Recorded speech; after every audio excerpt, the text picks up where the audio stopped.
अस्सलाम वालेकुम स्टूडेंट्स। बेटा आज हम पढ़ेंगे SHM and uniform circular motion. इसमें एसएचएम हमने लास्ट टाइम पढ़ लिया था। एसएचएम का मतलब होता है such vibratory motion in which acceleration is directly proportional to displacement from mean position and is always towards mean position. ये एसएचएम मोशन में ऐसा होता है। और आज साथ नेक्स्ट क्या आया, यूनिफॉर्म सर्कुलर मोशन। हम यूनिफॉर्म मीन एक जैसी सर्कुलर मोशन होगी, लाइक फैन अगर रोटेट कर रहा है एक जैसी वेलोसिटी के साथ तो वो यूनिफॉर्म सर्कुलर मोशन होगी।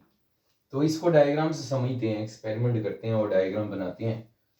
लेट्स करते हैं, हमारे पास यहाँ पे वर्टिकल मैस स्प्रिंग सिस्टम है जिसके मास एक एंड पे मास अटैच कर दिया और इस पे पॉइंटर P1 हमने लगा दिया। लेट ये पॉइंटर P1 है, ठीक है। ऑफ कोर्स ये वाइब्रेट करेगा, ठीक है। और इसके साथ हमने ये तो वाइब्रेट करेगा यानी पॉइंटर P1 की SHM सिंपल हार्मोनिक मोशन होगी, मतलब वाइब्रेटरी मोशन होगी जिसमें एक्सेलरेशन डिस्प्लेसमेंट के डायरेक्टली मोशन होगा। साथ एक और मोशन सपोज करते हैं, एक और पार्टिकल हमने बनाया अलग से और लेट करते हैं ये पार्टिकल सर्कल में रोटेट कर रहा है। तो ये ले बेटा, ये ले मैंने एक और जो ना सर्कुलर मोशन बना ली। एक ये यहाँ पे वाइब्रेटरी मोशन होनी है, ठीक है, और इधर क्या होगी, यूनिफॉर्म सर्कुलर मोशन। तो लेट ये इधर यूनिफॉर्म सर्कुलर मोशन होगी जिसमें इस सर्कल का सेंटर ये लेट कर लेते हैं, ठीक है। इसको हम नाम दे देंगे सेंटर, ओ का नाम दिया, ठीक है। और मैं कहता हूँ कि ये हॉरिजॉन्टल लाइन है, ठीक है, और इस पॉइंट का नाम रख लेते हैं O1 और सेंटर जो है ना ये वाला सेंटर, इसको O का नाम दे दिया। और इस सेंटर, इस सर्कल का जो डायामीटर है, इस डायामीटर को हम नाम से लिख लेते हैं DE डायामीटर, ठीक है। अब मैं कहता हूँ पार्टिकल P है जो कि O1 मीन पोजीशन से पार्टिकल यहाँ पे आ जाता है, ठीक है। इसका जो रेडियस है, इस रेडियस को हमने लिख दिया x0। x0 भी मैक्सिमम डिस्प्लेसमेंट होता है, हमने पहले पढ़ा, और x0 इधर है रेडियस भी होता है, ठीक है। और ये पार्टिकल सर्कल में रोटेट करता जाएगा, यहाँ से D पे आएगा, फिर यहाँ पे आ जाएगा, यहाँ से पार्टिकल E पे आएगा, E से मूव करके दोबारा O1 पे आ गया। तो देखें पार्टिकल P सर्कल में यूनिफॉर्म सर्कुलर मोशन कर रहा है और ये इधर आ गया, फिर इस तरह रोटेट करेगा, इधर आ जाएगा, फिर रोटेट करेगा, यहाँ पे आ जाएगा। ये इस तरह से यूनिफॉर्म सर्कुलर मोशन कर रहा है। और इसी तरह इधर साथ ही हमने पॉइंटर P1 भी लगाया हुआ है और ये वाइब्रेटरी मोशन कर रहा है। अब दोनों की मोशन को हमने कंपेयर करना है एक दूसरे से। तो लेट्स सी कैसे इसको हम कंपेयर करेंगे। तो लेट यहाँ पे टाइम जो है ना वो 0 है, तो ये पॉइंटर यहाँ से यानी पोजीशन A से, ये let initial position mean position होगी A पे है, तो यहाँ से ये चला जाएगा ऊपर को मूव करके यहाँ पे आगे, इसको हम नाम दे देंगे पोजीशन B, ठीक है। A से ये B पे चला गया। अब क्या होना है, जैसे ये A से B पे आया तो इधर लेट कर लें A पे टाइम क्या था, इसका पॉइंटर P1 का टाइम 0 था। अब ये B पे चला गया तो इधर इसका टाइम हो गया T/4 हो गया। अब ये वापस आएगा, मैं कहता हूँ ये इधर वापस आ जाता है, ठीक है। पहले किधर गया था, ऊपर को गया था, अब किधर को आ रहा है, वापस को आ रहा है। जब वापस आएगा ना तो इधर इसका अब टाइम हो जाएगा T/2, ठीक है। यानी ये इधर वापस आ गया A पे, ऊपर गया B की तरफ, फिर वापस आया E की तरफ, तो टाइम क्या हो गया T/2। अब इसे ना नीचे को जाना है, नीचे जाएगा तो लेट ये यहाँ से A से आ जाता है, ये इधर C पोजीशन पे आ जाता है। ये इसकी पोजीशन का नाम रख लेता हूँ पोजीशन C, मैंने नाम रख दिया। और इधर से भी मैं साइड पे शो करूँ तो इधर ये इधर नीचे को आ गया, ठीक है। और इधर टाइम इसका हो जाता है लेट, अब इसका टाइम हो गया 3T/4 हो गया, ठीक है। अब ये इसने ऊपर को आना है दोबारा पे, यानी इधर दोबारा उधर ही आ जाना है। तो अब इसका टाइम होगा T/4। मैंने 4 टाइम्स बना दिए, मेंशन भी कर दिए, ठीक है, और इसको इधर भी शो कर दिया, इधर टाइम भी इसका साथ बना दिया। पॉइंटर P1 A से B गया, B से A आया, A से C गया, C से A आया, 1 राउंड ट्रिप कंप्लीट हो गया। ड्यूरिंग दिस मोशन हम इसका टाइम पीरियड, टाइम देखना चाहते हैं। तो देखें, जब ये A से B गया तो टाइम कितना लगा T/4, फिर B पे आया तो टाइम कितना हो गया T/2, फिर C पे गया तो टाइम कितना हो गया 3T/4। अब ये दोबारा ए पे आता है, वहाँ राउंड ट्रिप हो जाता है, ए पे आ जाता है, तो टाइम कितना हो जाएगा, टाइम पीरियड एक टाइम कंप्लीट हो जाएगा। ये गलती से T/4 लिखा गया था, ये जब 1 राउंड ट्रिप कंप्लीट करेगा तो बेटा इसका टाइम कितना हो जाएगा, T हो जाएगा, ठीक है। इसको आपने गौर से देख लेना है। अब आ जाए नेक्स्ट, देखिएगा, अब इधर पार्टिकल की मैं बात करने लगा हूँ। पहले मैंने पॉइंटर P1 की बात की, अब मैं किसकी बात करने लगा हूँ, पार्टिकल P की। पार्टिकल P यहाँ पे था, O1 पे था, तो इसका टाइम कितना होगा, इसका टाइम होगा T=0 पे स्टार्ट हुआ। अब ये आगे D पे, इसका इधर टाइम होगा T/4। ये यहाँ पे आ जाता है, हाफ सर्कल हो गया, तो यहाँ पे इसका टाइम होगा T/2। यहाँ पे आ गया ये पे, तो यहाँ पे इसका टाइम होगा 3T/4। यहाँ पे आ गया, वहाँ राउंड ट्रिप कंप्लीट हो गया, तो टाइम पीरियड भी कंप्लीट हो गया। अब बेटा मैं इनके ना टाइम को लिखने लगा हूँ, दोनों के, पॉइंटर P1 के भी और पार्टिकल P के भी। तो देखिएगा, इधर मैं लिख लेता हूँ, देखें इधर मैं लिख लेता हूँ पॉइंटर P1, ठीक है, और इसके टाइम बनाते हैं। तो पोजीशन के साथ लिखते हैं ABACA, जैसे जैसे मूव करते हैं। तो पोजीशन मैं इधर लिख लेता हूँ। पोजीशन इसकी क्या बनेगी, A, ठीक है, फिर B, A, C, A, ठीक है। ये जो पोजीशंस मैंने बनाई, ये इसको देखते हुए बनाई, A B A C A। ये पहले ऊपर जाएगा, नीचे आएगा, फिर नीचे, फिर उधर ही आ गया। अब इसका टाइम भी साथ लिख लेते हैं, तो मैं इसका टाइम मेंशन करता जाऊं। तो देखें, जब ये ए पे था तो टाइम कितना था 0, ऊपर चला गया बी पॉइंट पे तो T/4, फिर दोबारा इधर ए पे आ गया तो टाइम कितना हुआ T/2, फिर ये बिलो मीन पोजीशन चला गया, टाइम कितना है 3T/4, दोबारा उसी जगह पे आ जाता है तो टाइम कितना हो गया T हो गया, ठीक है। तो ये हमारे पास इसके टाइम बन गए, जो कि इधर मैंने मेंशन कर दिया, ठीक है। ये इसके टाइम है पॉइंटर P1 के, एक राउंड ट्रिप का ये टाइम लिख दिया।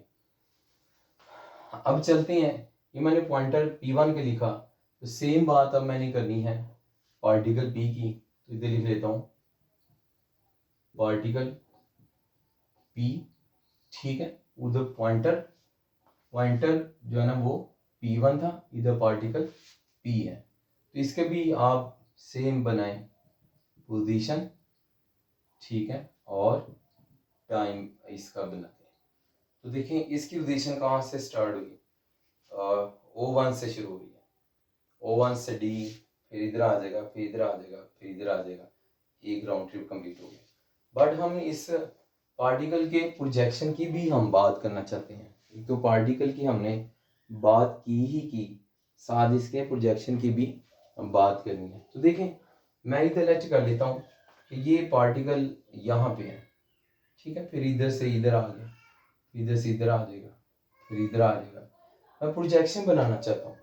देखिए मेरे हैंड का प्रोजेक्शन नज़र आ रहा है, मेरा हैंड इधर है, नीचे जाएगा प्रोजेक्शन नीचे जा रहा है, ऊपर जा रहा है प्रोजेक्शन भी ऊपर को आ रहा है, ठीक है। तो अगर सर्कल में बॉडी रोटेट करता है तो प्रोजेक्शन किस तरह का इसका बनेगा।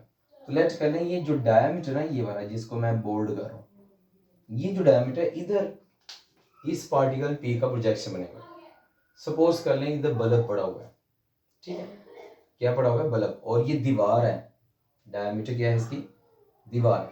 अगर बल्ब लेट करेंगे इधर पड़ा हुआ है, ठीक है, तो बल्ब से रोशनी पड़ेगी पार्टिकल पे, और इसका प्रोजेक्शन यहाँ पे बनेगा।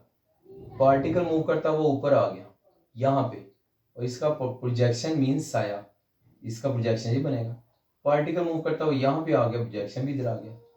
अब लेट्स कर लें कि इधर इसका सपोज बल्ब पड़ा हुआ है। अब बल्ब से रोशनी इधर को पड़ेगी, पार्टिकल इधर आ रहा है, इसका इधर बनेगा। पार्टिकल इधर आ गया, इसका प्रोजेक्शन ये बनेगा। पार्टिकल इधर आ जाएगा, प्रोजेक्शन ये बनेगा। पार्टिकल इधर आएगा, प्रोजेक्शन ये बनेगा। पार्टिकल इधर आ जाएगा, यही प्रोजेक्शन होगा। अब दूसरी साइड भी आ गया। अब पार्टिकल मूव करता हुआ इधर को जा रहा है, ठीक है। अब पार्टिकल इधर आएगा मूव करता हुआ, तो ये प्रोजेक्शन बनेगा, इधर इधर आ जाएगा, ये प्रोजेक्शन बनेगा। ये ऊपर को जा रहा है पार्टिकल, तो इसका प्रोजेक्शन भी इधर को ऊपर जा रहा है। मीन पार्टिकल किस में मूव कर रहा है? सर्कल में। और इसका प्रोजेक्शन कहाँ मूव कर रहा है? डायमीटर के अलोंग मूव कर रहा है। सपोज कर लें ये प्रोजेक्शन है और ये क्या है? पार्टिकल है। तो देखें अब बॉडी लैंग्वेज को गौर से समझना है। पार्टिकल ऊपर जा रहा है सर्कल के अलोंग, और प्रोजेक्शन डायमीटर के अलोंग ऊपर जा रहा है। अगेन ये पार्टिकल सर्कल के अलोंग नीचे आ रहा है, और प्रोजेक्शन डायमीटर के अलोंग आ रहा है। पार्टिकल सर्कल के अलोंग नीचे आ रहा है, पार्टिकल डायमीटर के अलोंग। और इधर से पार्टिकल का एक राउंड ट्रिप कंप्लीट हो गया, इधर से प्रोजेक्शन का भी राउंड ट्रिप कंप्लीट हो गया। अब फास्ट मोशन में देखिएगा, ये पार्टिकल सर्कल में रोटेट कर रहा है, और इसका जो प्रोजेक्शन है वो डायमीटर के अलोंग मूव कर रहा है, ठीक है। ये इसकी क्या होगी? ये मोशन होगी। पार्टिकल की मोशन की बात हमने की। अब हमने बात करनी है इस प्रोजेक्शन की, जो किसके अलोंग मूव कर रहा है? प्रोजेक्शन मूव कर रहा है डायमीटर के अलोंग मूव कर रहा है, ठीक है। तो अब देखें, मैं प्रोजेक्शन की बात करता हूँ। प्रोजेक्शन जब यहाँ पे होगा तो इसका टाइम होगा 0, ठीक है। और पोजीशन क्या होगी? O, फिर ऊपर चला जाएगा D, फिर नीचे आ जाएगा O, फिर नीचे आ जाएगा E, और फिर उसी जगह पे आ जाएगा O हो जाएगी। तो देखें इसकी पोजीशन और मोशन को आप अगर गौर से देखें तो O से पहले O थी, टाइम 0, ठीक है, टाइम 0। ऊपर गया D पे तो टाइम कितना हो गया? T/4। नीचे आएगा टाइम कितना हो जाएगा? T/2। फिर नीचे आ जाएगा टाइम कितना हो जाएगा? 3T/4। फिर उधर ही आ जाएगा, तो क्या हो गया? एक राउंड ट्रिप कंप्लीट, तो टाइम पीरियड क्या हो गया? T हो गया। तो देखिए मैंने प्रोजेक्शन की बात की, और इधर पॉइंटर P1 है और ये प्रोजेक्शन N है। तो दोनों को अगर देखें तो दोनों एक जैसी मोशन कर रहे हैं। क्यों? क्योंकि इधर इन दोनों का टाइम सेम है, टाइम पीरियड सेम है। जैसे ही आप देखें एक राउंड ट्रिप प्रोजेक्शन का होता है, तो इधर से पॉइंटर P1 का एक राउंड ट्रिप होगा। मैं कहता हूँ ये प्रोजेक्शन का 1 2 वाइब्रेशन हुई पॉइंट पार्टिकल प्रोजेक्शन N की, तो पॉइंटर P1 की भी कितनी वाइब्रेशन होंगी? 2 वाइब्रेशन होंगी, क्योंकि टाइम इनका क्या आ रहा है? सेम। और इनका ये जो लेवल है ना, ये देखें, ये जो डायमीटर का लेवल है, लेवल DE, ये डायमीटर है, ये वाला लेवल, और इधर से ये BC लेवल, ये दोनों लेवल भी क्या है? अगर आप देखें तो BC लेवल ये वाला और DE लेवल ये वाला, दोनों इक्वल है, टाइम पीरियड भी इक्वल है। तो इट मीन जैसी मोशन प्रोजेक्शन की होगी और वैसी मोशन किसकी होगी? पॉइंटर P1 की होगी, तो सेम मोशन हुई। तो हम कह सकते हैं कि दोनों की मोशन एक जैसी है। Motion of projection N is replica of motion P1। ये पॉइंटर P1 है। दोनों की मोशन क्या है? एक जैसी है। रिप्लिका मीन एक जैसी है, कॉपी है, डुप्लीकेट है। तो पॉइंटर P1 की मोशन जैसी हो रही है, वैसे ही वैसे ही प्रोजेक्शन N की मोशन हो रही है। तो ये इसमें हमने ये एक बात डिस्कस कर ली कि प्रोजेक्शन की मोशन और पॉइंटर की मोशन एक जैसी है। तो इसी वजह से हम ये कह सकते हैं कि जो एक्सप्रेशन आएगा हमारे पास वेलोसिटी का, डिस्प्लेसमेंट का एंड एक्सेलरेशन का, ये जो हमारे पास एक्सेलरेशन का वेलोसिटी का और डिस्प्लेसमेंट का एक्सप्रेशन आएगा, ये हम आल्सो गुड होल्ड करेगा, आल्सो गुड होल्ड फॉर